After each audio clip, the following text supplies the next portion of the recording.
Bienvenidos un día más a Economía en Pijama. Guillem, hoy tenemos la semana intensa. ¿Tú cómo estás? ¿Cómo va la vida? Y yo bien, la verdad. Estoy aquí en casita, tranquilito, pero bueno, tenemos noticias un poco preocupantes, ¿no? O sea, hay un poco de miedo en el mercado, así que veremos cómo. ¿Por qué? Hoy, Julián, vamos a contar un poco el por qué hay este miedo en los mercados, en Europa, en Estados Unidos, etcétera. Sí, hoy os haré un análisis muy detallado de la gente, pues está teniendo muchas dudas qué está pasando exactamente en el sector financiero de Estados Unidos, cómo eso se está trasladando en Europa, en Suiza, qué pasa con Credit Suisse, está en quiebra, no está en quiebra, Silicon Valley Bank. Bueno, tenemos muchas preguntas y el objetivo del podcast de hoy es dar un poco dar un poco de luz, daros respuestas ante todas estas dudas de qué está pasando exactamente en el sector financiero, pues, global. Estamos ante algo similar a lo que pasó con Lehman Brothers en el 2007. Sí, no, pues hoy respondremos todas estas preguntas y analizaremos también las principales noticias sobre estas cuestiones. Tú, Guillem, ¿qué nos comentarás hoy? Aparte Bu- de hablar sobre el tema Credit Suisse, que tú también me has dicho que quieres comentar y me parece súper bien que entre los dos analicemos pues cómo está funcionando y cómo está evolucionando todo esto. Tú, por tu lado, ¿qué nos vas a comentar? Yo por mi lado, nada, o sea, hablaremos un poco los dos de este tema y un poco dar nuestra opinión y luego mencionar un pequeño problemilla que hubo con USDC, una de las stablecoins bueno, pues del sector, ¿no? Que pues se vio afectada precisamente por esto, ¿no? Porque tenían dinero en Silicon Valley y bueno, nada, comentar un poco pues cómo ha evolucionado, cómo ha quedado el tema y Ujú. un detalle muy importante a la hora de. Porque hubo un DPEG, ¿no? Hubo como. O sea, pasó de valer $1 a valer 0,90, si no recuerdo mal, fue como el mínimo. Pero me Sí, gustaría mencionar un tema relacionado con esto, con el tema del precio y el DPEG, que muchas veces se piensa que es por un tema y muchas veces es por otro tema. Pero bueno, lo vale. comentaremos más adelante, no quiero lanzar spoilers, así que.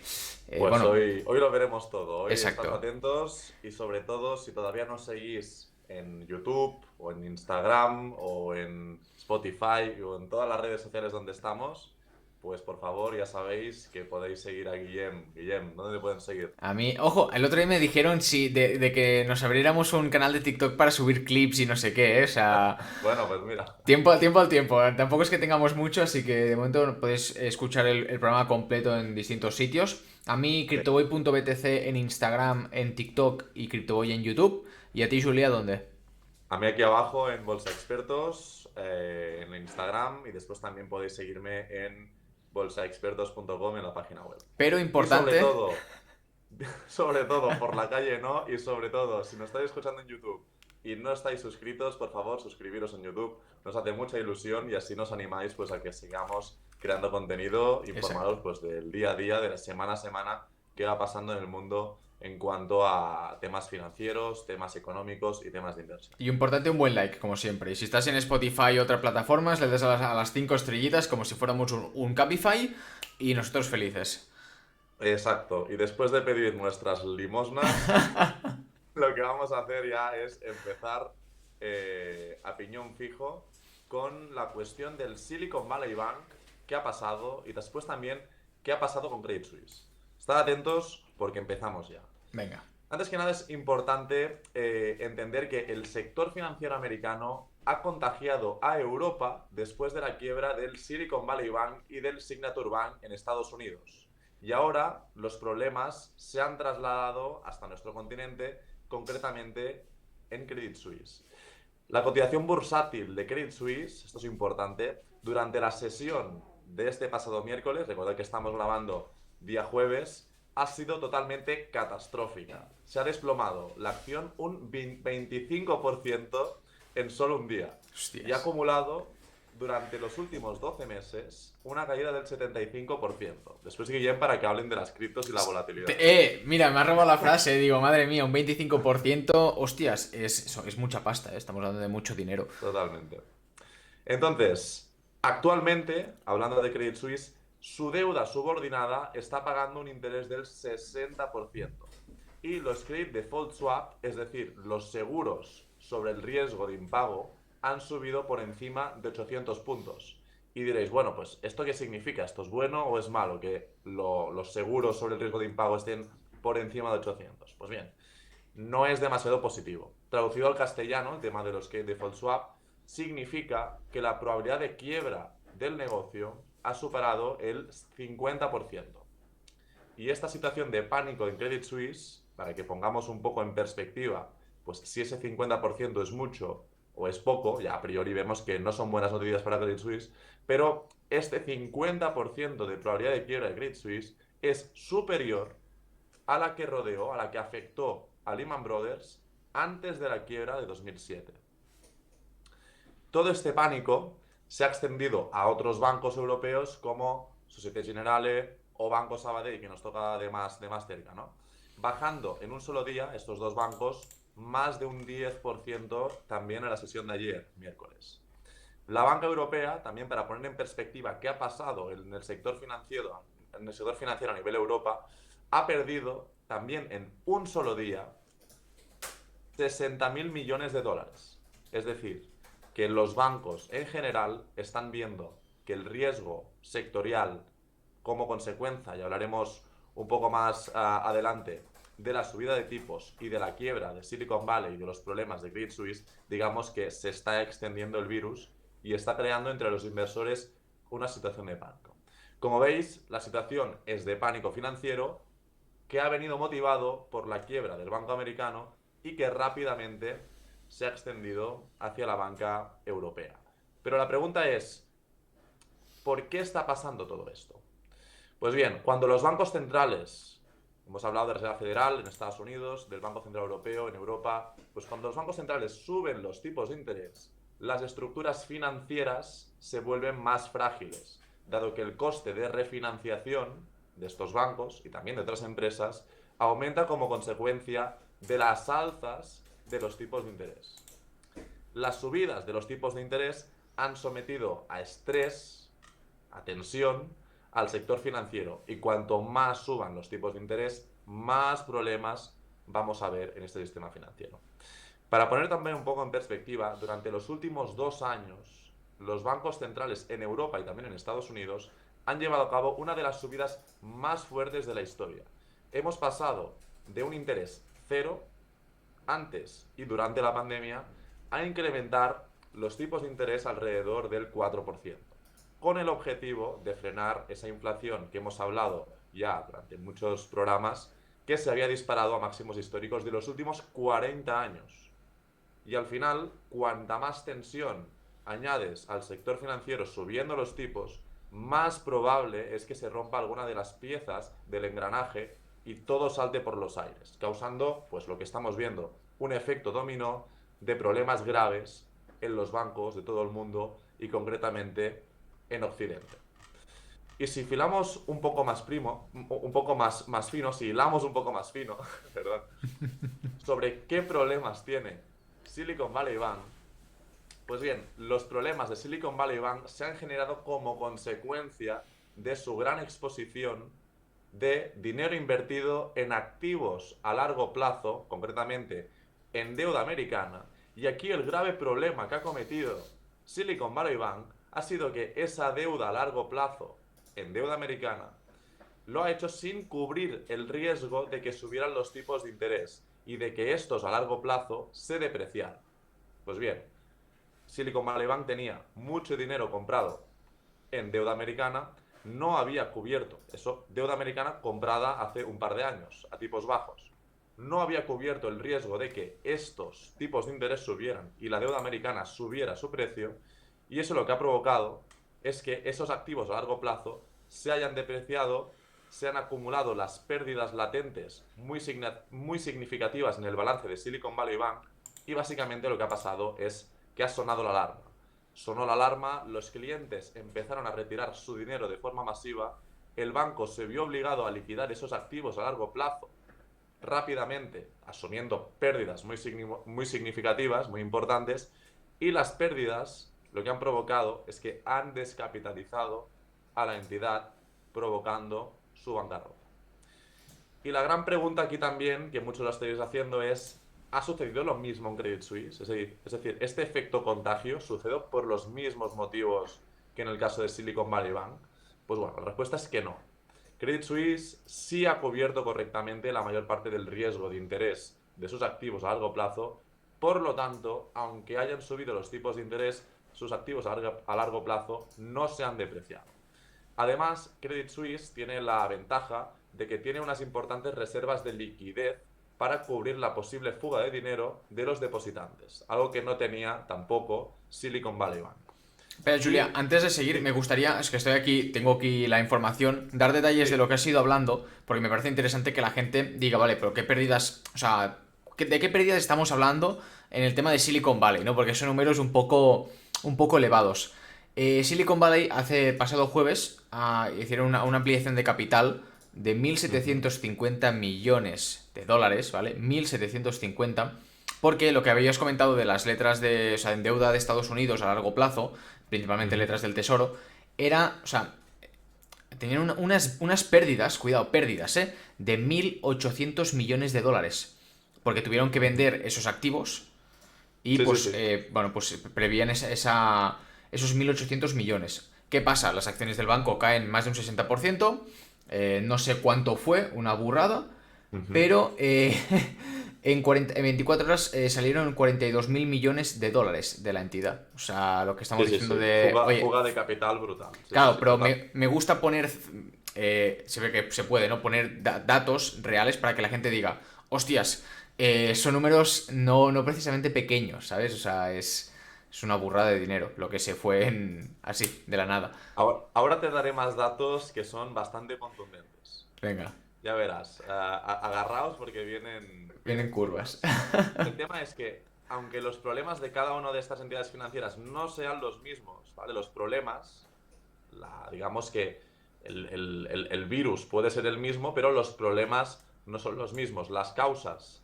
de bueno, esos agujeros en cada uno de los bancos no son los mismos. Pero la causa que ha provocado todos esos problemas sí que es la misma y es la subida de tipos de interés, tanto en Estados Unidos como en Europa. Y aquí es importante tener en cuenta que los problemas de Credit Suisse vienen de años atrás, no es algo que sea de hoy, ni de mañana, ni de ayer.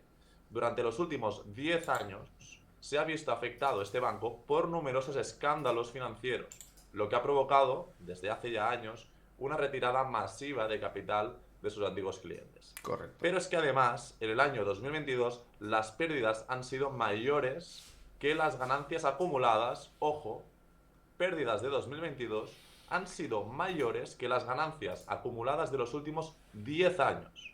Eso significa que durante los últimos 10 años Credit Suisse no ha ganado absolutamente nada. Y eso ha venido motivado por la pérdida de confianza casi total de sus clientes, o ahora ya de sus antiguos clientes. Además, a Guillem le gustan los datos, pues te doy datos, Guillem. Venga, a En el ver. último trimestre de 2022, la empresa sufrió una pérdida de 100.000 millones de dólares en depósitos de sus clientes. Por lo tanto, ya en el último trimestre de 2022, ya los clientes no confiaban en la entidad y retiraron de forma masiva el dinero de Credit Suisse hasta otros bancos. Pero bueno, Credit Suisse se quedó de brazos cruzados. Pues no. ¿Qué hizo Credit Suisse? Tomó una medida. ¿Es buena? Ahora opinamos a ver si es buena o si es mala, ¿no? Para frenar la fuga de capital de Credit Suisse, ha tenido que ofrecer depósitos al 7% a un año vista, y este coste básicamente es un coste que Credit Suisse no puede asumir, porque hemos dicho antes que tenía bastantes reservas de liquidez, pero lo que está haciendo con estos depósitos al 7% para mantener a los clientes es básicamente quemar las reservas de liquidez que tiene. Correcto. Pero no solo eso, ya estamos yendo un poco más a qué ha pasado durante los últimos días, ¿no? Pero aquí está el tema, aquí está la clave. Lo que realmente ha provocado el pánico en Credit Suisse ha sido que su principal accionista ha dicho públicamente, ya debe estar ya cansado, un poco hasta los cojones, ¿vale? Debe estar un poco hasta los cojones Puedes de insultar, cómo Julia, está gestionando. aquí no estamos baneados, o no tenemos, Aquí no podemos estamos insultar. baneados, espera, si no te gusta la palabra, pones un pip en nuestro radio para que no tengamos ningún problema. Pues bien, Credit Suisse, su principal accionista, pues ya ha dicho públicamente que no pondrá un euro más en la empresa, que no piensa invertir más en este banco y Pues como consecuencia de esto, no tendrán más liquidez y los inversores, viendo que su principal accionista ya tira la toalla, lo que han hecho ya es definitivamente perder la confianza en la empresa y vender en masa sus acciones. De ahí la bajada tan importante que tuvo Credit Suisse en la jornada de ayer miércoles, que hemos dicho antes que bajó un 25%. Por otro lado, el Banco Nacional de Suiza está en un proceso de negociación con la empresa para encontrar una solución. Y, para acabar, de lo que no tenemos ninguna duda es de que el virus del miedo que se ha instaurado en el sector financiero desde Estados Unidos se ha extendido hacia la banca suiza y esto puede provocar problemas para la banca europea durante las próximas semanas. Así que estaremos muy atentos y veremos y os informaremos durante las próximas semanas también en este podcast sobre las novedades y sobre cómo actuar a nivel de inversión ante estas situaciones. Hostia, esta última frase, Julia, me ha encantado porque me ha recordado mucho a un... ¿Cómo se llama? A los de la tele, tío, en plan de seguiremos informando. Aquí, Julia, desde Hombre, Washington. aquí siempre, desde Washington, desde Washington, Barcelona. Maresma, Sí, exacto. os informamos. Pues sí, yo la información que he ido recopilando hasta ahora es toda esta información que os he comentado y realmente no tenemos que entrar en pánico, es decir, nosotros los usuarios, los clientes habituales, los que no somos extra multimillonarios que tenemos el dinero en el banco, podemos estar relativamente tranquilos, ¿vale? Y quiero mandar un mensaje de calma para todos aquellos que me estéis escuchando y que tengáis dinero en el banco, que somos la mayoría. Porque, ¿qué pasa? Pues que sí, es verdad, hay bancos que están empezando a tener problemas, pero si tú no tienes más de 100.000 euros en un banco, en la cuenta bancaria de un banco, no tienes que tener ninguna o casi ninguna preocupación, básicamente porque en Europa y también en España hay el Fondo de Garantía de Depósitos que te garantiza, entre comillas, hasta 100.000 euros por entidad bancaria. Por lo tanto, si tienes 200.000 euros en una entidad financiera, lo que puedes hacer para, en el caso de que el banco quiebre, pues tener la garantía de que pues, el Banco Central, el país o quien sea, te devolverá ese dinero, pues es dividirlo en varios bancos para que no alcancen esos 100.000 euros por entidad bancaria. Dicho esto, Guillem, ¿tú cómo ves el tema? Me interesa mucho tu opinión y yo creo que aquí hay bastante chicha. A ver, como datos adicionales a lo que has comentado, porque la gran mayoría los teníamos, los compartimos, evidentemente, era que lo que has comentado del principal accionariado de Credit Suisse, que era el Banco Nacional Saudí, sí que es verdad que han dicho que no iban a meter más pasta, según ellos, que al final también hay que saber un poco y leer entre líneas de, no podemos poner más dinero porque superaríamos el 10% del accionariado y es una cuestión regulatoria. Pero bueno, esto al final se interpreta de varias maneras, ¿no? Y el resumen es que te jodes, en plan, y que te quedas sin dinerete, o sea, y que no hay ese apoyo. Sí que para paliar todas estas pérdidas que está teniendo Credit Suisse han solicitado, creo que esta madrugada, o la de ayer, no recuerdo mal, 50.000 millones al Banco Central Suizo y que ya les han solicitado, o sea, que le han aceptado. Según aquí por lo que veo, dicen que bueno, pues que cumplen con la regulación, que cumplen con todo lo establecido el Credit Suisse y que sí que les van a proporcionar la liquidez necesaria. También sí que es verdad que creo que no tenían otro remedio, o sea, es o lo hacen o lo hacen. Porque sí que es verdad que el banco, o sea, Credit Suisse creo que es un 2-3 veces mayor que Silicon Valley. O sea, creo que el tamaño es superior, entonces claro, estamos hablando de unas pérdidas muy gordas si no llegaban a rescatar o inyectar esa liquidez. Sí, estamos hablando de que Credit Suisse es una empresa muy importante, no solo por volumen, sino también por historia en Europa. Entonces, claro, el hecho de que quiebre Credit Suisse, lo que está claro es que provocaría un efecto dominó en el resto del sector financiero, tanto en Europa como en Estados Unidos también. Y es normal, que surja este miedo. Al final, hostias, estamos hablando de un banco que creo que tiene más de 150 años, tienen una burrada de pasta y lo que has dicho es muy cierto, que ya llevan acumulando un historial malo desde hace años. O sea, tenemos aquí, por ejemplo, tenían exposición a un banco que era Greensill, que también tuvieron que reembolsar como más de 5.000 millones de dólares después de que este quebrara en 2021. tenemos es que un huevo de cosas. O sea, la verdad es que estoy aquí viendo las noticias que podría seguir hablando, ¿eh? O sea, aquí tenemos que también un ex director que era el que gestionaba los activos, también creo que se suicidó, si no recuerdo mal. Tenemos también pues un margin call que hizo perder 4.000 millones. Bueno, también se dice, según un periódico alemán, que el banco aceptaba dictadores y criminales entre sus clientes, rollo que, pues, ya no es el hecho de perder dinero, sino la reputación que te ganas de, Sí, hostia, un banco que lleva tantos años en Suiza, que aceptaba como las más altas de las clases y empieza a aceptar, pues, este tipo de gente, a las empresas y a los ciudadanos, pues no les hace mucha gracia, ¿no? pues Entonces, sí, sí, sí, es totalmente. normal que se contagie esto al sector bancario europeo en general, español, alemán, francés, etcétera. Porque, hostias, es que estamos hablando de que, piensas, si un banco de este calibre la está liando tanto, ¿por qué no los demás? O sea, ¿quién me asegura a mí, con la poca transparencia que existen en estos bancos, quién me asegura a mí que mi banco mañana no dice, no, es que como estamos muy expuestos o tenemos el dinero en Credit Suisse, pues no tenemos suficiente dinero para afrontar las retiradas? Que es Sí, un poco, me recuerda mucho a el efecto dominó que se vive en el sector cripto, ¿no? De que pasa algo en una empresa grande como FTX o UST con Luna y que luego al cabo de los días empiezan a aparecer como los efectos secundarios. Y los bancos están muy relacionados entre sí, tienen muchos negocios unos con otros, que si préstamos, que si no sé qué, tal. Y es que es lo mismo, o sea, es el efecto dominó. Y joder, pues si un banco tan grande cae, imagínate los que les da de comer, ¿sabes? Que son todos los otros pequeñitos. Así que es sí, normal que sí, haya ese miedo en el mercado. totalmente. Totalmente. Yo justamente tengo un buen amigo que está viviendo en Suiza y trabajando allí.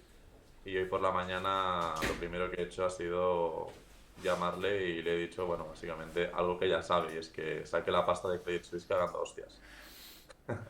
No está muy convencido, o sea, hay veces que ante situaciones, cuando te baja mucho una empresa porque ha salido una mala noticia que va a impactar muy negativamente en el negocio y empieza a bajar, o por ejemplo, con el tema de UST, ¿no? Con el tema de Luna, hay gente que se queda un poco paralizada, ¿no? Que no sabe reaccionar Normal.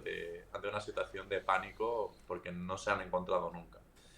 Y yo lo que os recomiendo es que saquéis la pasta cuanto antes, sea una acción, sea un banco, y lo pongáis en un lugar seguro. Un lugar seguro, entre comillas, si el sector financiero tuviera muchas dificultades a nivel europeo, a nivel americano, y pensáramos llegar a un punto de pánico extremo donde no te fías de ningún banco porque todos son susceptibles de que quiebren, ¿vale? Esperemos que no llegue a este punto y seguro que no llega a este punto porque estamos muy bien cubiertos después del gran susto que tuvimos En durante la 2008. crisis financiera de 2007. Pero bueno, yo creo que tener algo de efectivo en casa o en algún sitio bien guardado nunca está mal. ¿Por qué? Pues porque si tú tienes efectivo, en el caso de que hayan problemas en el sector financiero y por lo que sea, pues retiren la entrega de efectivo en las oficinas, pues tú tienes liquidez para pasar unos meses. Si tú, en llegado a un caso extremo, pues no tienes ese efectivo y te cierran el grifo, pues tendrías un problema. Por lo tanto, yo como tengo el síndrome de la posguerra, pues yo siempre, como mi abuela o como las personas mayores, pues que suelen tener ahí pues guardados unos dinerillos en efectivo, yo pues creo que está bien. Creo que ante situaciones de turbulencias en el sector financiero como los que estamos viendo, si la cosa empeora, pues yo no descartaría sacar algo de efectivo y tenerlo ahí guardado en algún sitio que nadie sepa. Claro, es que al final también es, o sea, lo que hemos dicho de, vale, si tú tienes menos de 100.000 euros, hay ese rescate, ¿no? Hay esta garantía. Mm. Pero claro, el tema está en cuánto tiempo tardan en devolverte ese dinero. O sea, imagínate que tú Sí, tienes 99.000. No, estoy tranquilo, estoy seguro. Ya, pero no lo puedes sacar totalmente. hasta que no te lo den, que puede pasar tiempo, meses, años, no sé cómo funciona, nunca he vivido ninguno. O Sí, sea que, claro, sí, es importante tener ese efectivo para poder vivir. Porque no vas a ir al banco claro. y te dirán, oye, mira, que no se puede retirar, señor, que no hay dinero. Y tú, pues muy bien. De hecho, lo que planteas tú del tema de cuánto tardan digamos, en ejecutar la garantía de ese depósito, depende del caso, ¿no? Por ejemplo, en Estados Unidos, aunque el fondo de garantía de depósito de Silicon Valley Bank fuera de 250.000 euros y había importes mucho mayores, lo que ha hecho pues Estados Unidos ha sido rescatar a los depositantes y pues hacer que los inversores accionistas asumieran la quiebra del negocio, ¿no? O sea, ha rescatado a los clientes y ha quebrado a los empresarios. Me parece perfecto, cosa que no se hizo en Bankia. Pero claro, allí los depositantes han tenido acceso al importe total íntegro de lo que tenían antes de la quiebra, pues el mismo lunes. Claro, exacto. Pero en Eso es de lo que cambio, hablaré ahora. pero en cambio, regulatoriamente, creo que hay un plazo para ejecutar el fondo de garantía de depósitos hasta 29 años. O sea que cuidado. Que a lo mejor te llega y estás muerto. Sí, sí. O que te lo van pagando de forma progresiva hasta llegar al 100%, pero a un plazo de años que no es razonable. Exacto. Por lo tanto, como siempre nos dicen también, hoy estoy pensando mucho en las frases de mis abuelos, más vale prevenir que curar. Y eso también aplica al tema del dinero. Final, Julia, como bien dice un gran autor, un gran poeta, la salud es lo que más se busca y cuando el dinero no lo tienes tú, te afecta la salud y eso no es bueno. Totalmente, totalmente.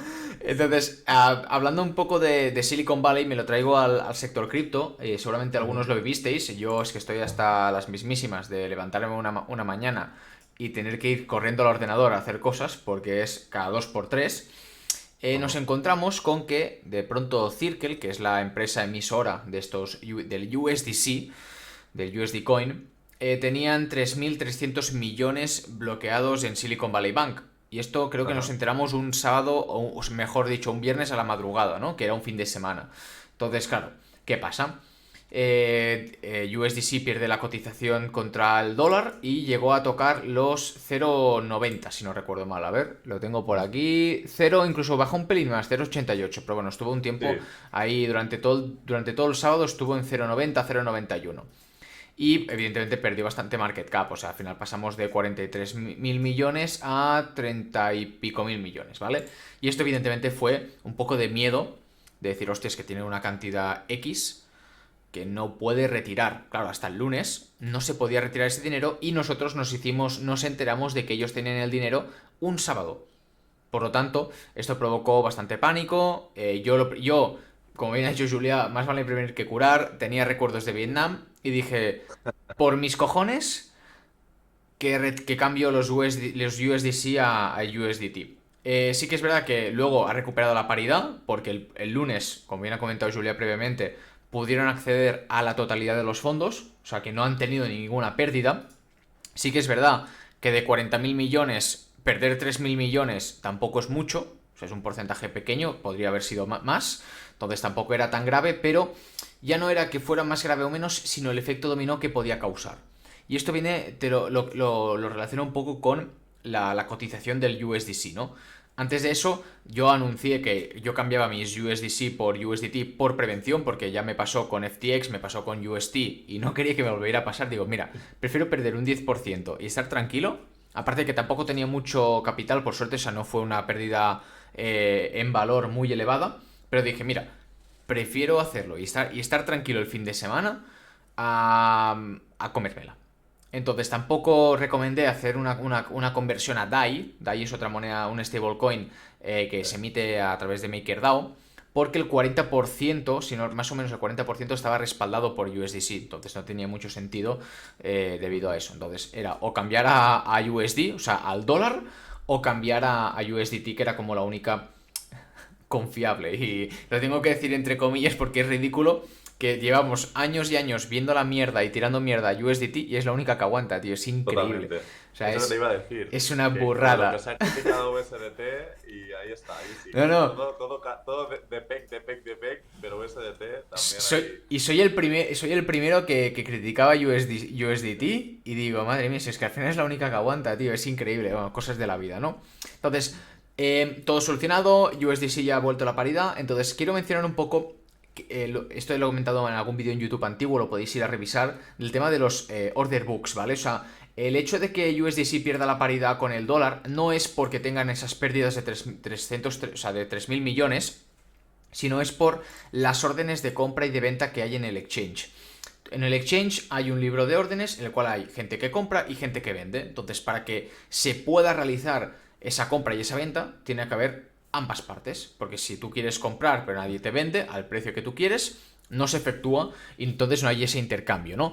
Lo que probablemente pasó fue que había el order book, o sea, tiene una profundidad, ¿no? A lo mejor hay 1 millón de USDC que se pueden comprar a 0,99, otro millón a 0,98 y así sucesivamente.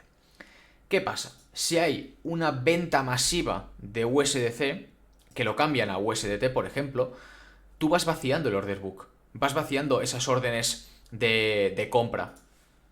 Porque hay mucha gente que vende y si nadie quiere comprar USDC por el miedo, entonces no hay órdenes de compra que se vayan rellenando, sino que únicamente van llegando órdenes de venta, venta, venta, provocan que se van comiendo el order book y el precio va bajando, porque entonces a la que se termina el millón de 0,99, baja a 0,98, 97, 96, 95, 94, pum, pum, pum.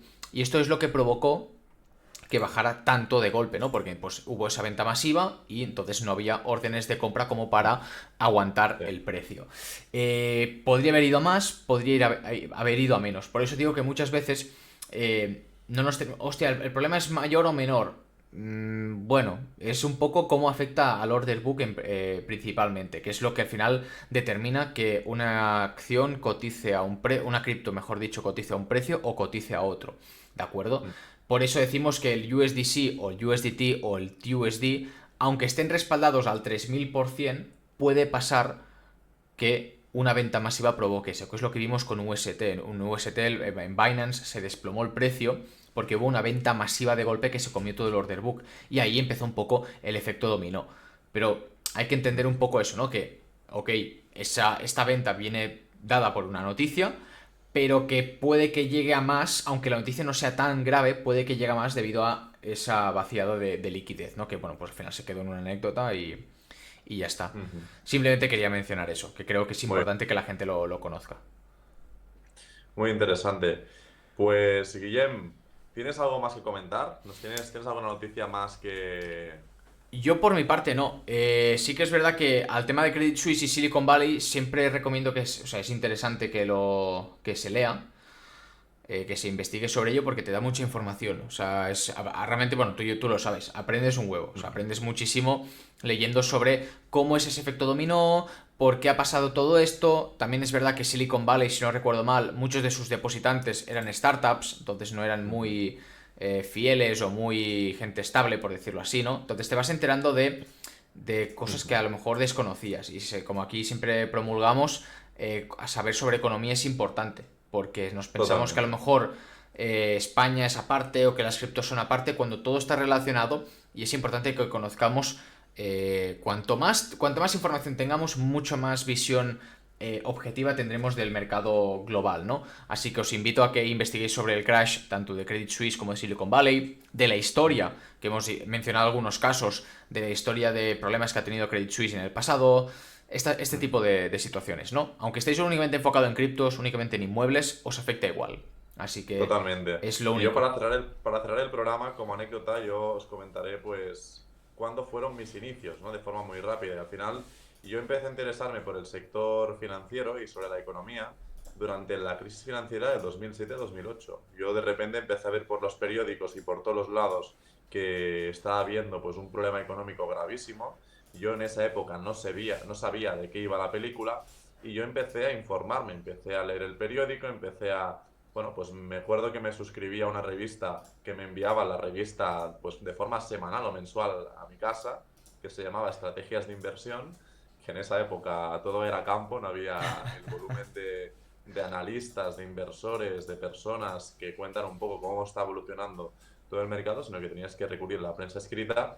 Y yo durante ese proceso de recesión en España desde 2007-2008 hasta 2012-2014, que se alargó la crisis financiera e inmobiliaria, pues yo estuve aprendiendo muchísimo. Y yo os animo a aquellas personas más jóvenes que a día de hoy pues estáis viendo todo el entorno económico que está pues empezando a experimentar turbulencias y problemas, yo creo que es una ocasión perfecta para estar al día, para investigar, para documentaros, para también, si os gusta el tema de inversión y tenéis ahorros, mirar dónde están las buenas oportunidades, porque justamente cuando hay las mayores recesiones, las mayores crisis, los mayores problemas financieros, son las situaciones ideales para empezar a construir pues, tu cartera de inversiones a largo plazo.